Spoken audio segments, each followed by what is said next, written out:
दोस्तों पीएम किसान सम्मान निधि योजना का पैसा मिलना आपका बंद हो गया है। तब दोस्तों आप अपना स्टेटस को ज़रूर चेक कर लें कि आपके पेमेंट स्टेटस में आरएफटी सिग्नेचर आ रहा है या पेमेंट स्टॉप आ रहा है या पेमेंट फेल्ड आ रहा है या आपका एलिजिबिलिटी में किसी प्रकार की त्रुटि आ रही है। क्योंकि दोस्तों काफ़ी किसान भाई परेशान हो चुके हैं, उन्हें इंस्टॉलमेंट का पैसा नहीं मिला है। कुछ किसान भाई का फर्स्ट इंस्टॉलमेंट का पैसा नहीं मिला है, कुछ किसान भाई का थर्ड इंस्टॉलमेंट का पैसा नहीं मिलेगा। तो ऐसे काफ़ी किसान भाई हैं जिन्हें इंस्टॉलमेंट का पैसा मिलना बंद हो गया है। तो दोस्तों अपना स्टेटस जरूर चेक कर लें। स्टेटस चेक करने के लिए दोस्तों सबसे पहले आपको पीएम किसान पोर्टल पे आ जाना है, उसके बाद में आपको अपना स्टेटस को लॉगिन कर लेना है। यदि दोस्तों आप अपने मोबाइल से चेक करना चाह रहे हैं स्टेटस को, तो सबसे पहले आपको प्ले स्टोर में जाके अपना पीएम किसान वाला एक ऐप डाउनलोड कर लेना है। फिलहाल यदि आप पीएम किसान पोर्टल से चेक करना चाह रहे हैं तो इस पोर्टल पे आ जाएंगे। उसके बाद में आपको नाउ स्टेटस पे आ जाना है। उसके बाद में रजिस्ट्रेशन नंबर डालेंगे। यदि आपके पास में रजिस्ट्रेशन नंबर नहीं है तो नाउ रजिस्ट्रेशन नंबर जाके अपना रजिस्ट्रेशन नंबर निकाल लेंगे और यहाँ डालेंगे, कैप्चर डालेंगे, सर्च पे ओके कर देंगे। तो दोस्तों उसके बाद में आपका जो स्टेटस होता है वो लॉगिन हो जाएगा। लॉगिन होने के बाद में आपको यहाँ पे एलिजिबिलिटी मिलता है। तो एलिजिबिलिटी में विशेष आपको ध्यान कर लेना है कि आपका जो एलिजिबिलिटी है, आपका तीनों कॉलम यहाँ से यस आना चाहिए। लैंड सीटिंग हो गया है, ई-केवाईसी हो गया है, बैंक अकाउंट सेटिंग हो गया। यदि तीनों कॉलम यहाँ पे यस आ रहे हैं तो आपका एलिजिबिलिटी बिल्कुल ठीक है।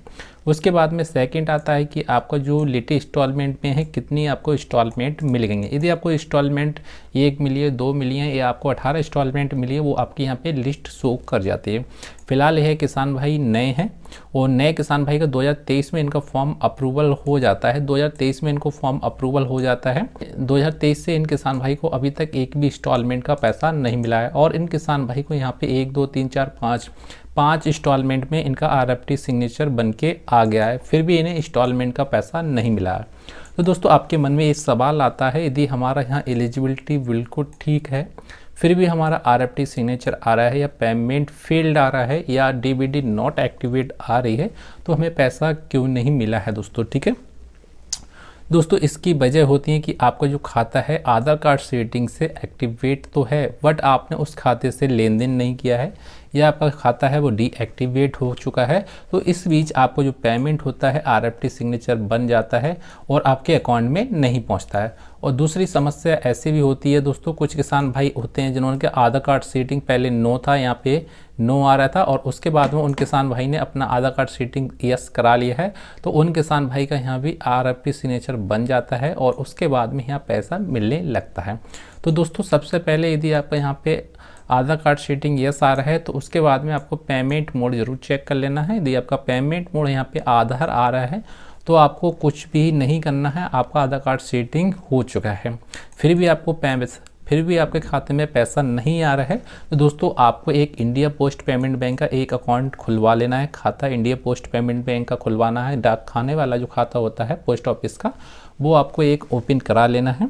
उसके बाद में आपका जो डीबीडी होता है 24 घंटे के अंदर अंदर आपका एक्टिवेट हो जाता है। एक्टिवेट होने के बाद में आपका जो एफटीओ यस आ जाता है। इसी प्रकार इन किसान भाई का यहाँ पे 5 इंस्टॉलमेंट में आरएफटी सिग्नेचर आ रहा है, तो इन किसान भाई को लगभग यहाँ पे 10,000 रुपये की एक ही बार में किस्त मिल जाएगी।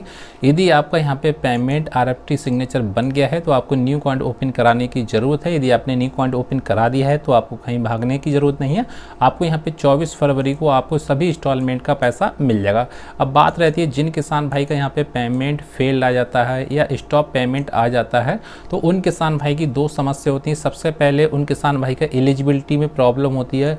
यदि इनका पेमेंट फेल्ड आया है तो डीबीडी के माध्यम से उनका पेमेंट फेल होता है। उन किसान भाई को भी यहाँ पे अकाउंट ओपन कराने की ज़रूरत होती है।